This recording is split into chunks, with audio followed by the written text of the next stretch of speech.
Dahil malapit na ang Ramadan, gagawa na tayo ng sambusa, simulan na natin. So, ayan guys, ang mga kailangan nating ingredients. So, ayan, nandyan ang ating sambusa, mozzarella cheese, green olive, black olive, tapos craft cheese or cheddar. So, ayan, naglagay na ako ng cheddar sa aking bowl.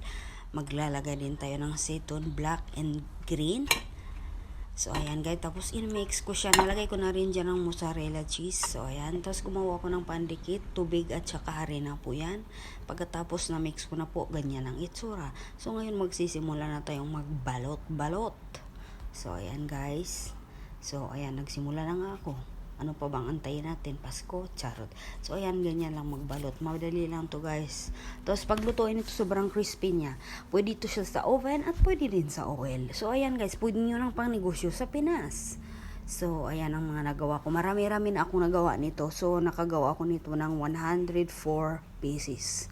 So, ayan guys. Pagkatapos ilagay ko sa freezer. So, see you sa next video. Bye!